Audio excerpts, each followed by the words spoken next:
Bahrain's defense secretary announced a new force to protect ships using the Red Sea. Vessels, including container ships and oil tankers, have come under attack by drones and ballistic missiles fired from Houthi-controlled areas of Yemen. That could trigger delays of goods and rising prices. White House Correspondent Owen Jensen reports. Owen. Tracy, it's called Operation Prosperity Guardian, and Defense Secretary Austin made the announcement today in Bahrain. The attacks by Houthis have damaged ships, and now shipping companies are being forced to reroute their vessels, and the Houthis are threatening more attacks going after Israeli-linked vessels.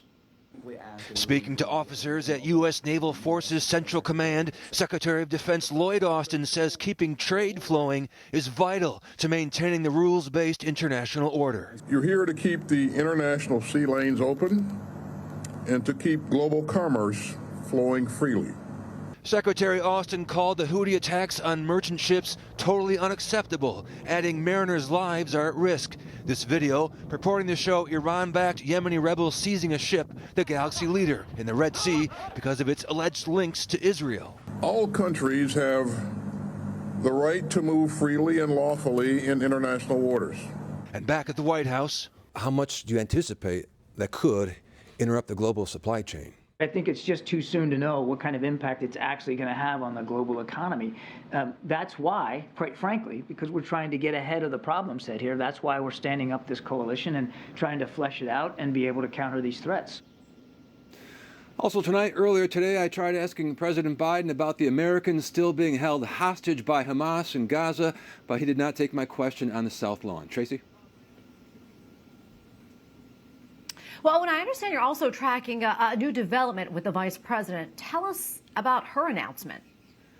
That's right, Tracy. Vice President Kamala Harris is at it again, pushing what they call reproductive rights.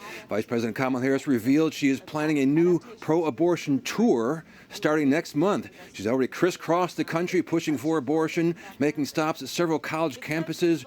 Her new tour will kick off with an event in Wisconsin on January 22nd, 2024. That date is deliberate. It is the 51st anniversary of Roe v. Wade, and it comes just days after the March for Life, which seeks to protect babies from abortion. And also, Tracy, I have an update with you for you regarding President Biden. Earlier today, he took part in a memorial service for the late Justice Sandra Day O'Connor. Take a listen. One need not agree with all her decisions in order to recognize that her principles were deeply held and of the highest order. Justice O'Connor was the first woman to serve on the U.S. Supreme Court. Even though she was picked by a Republican president, she ruled in favor of abortion. And the justice who replaced Sandra Day O'Connor on the Supreme Court, of course, was Samuel Alito, and he's the justice who wrote the Dobbs decision, which overturned Roe v. Wade. Tracy?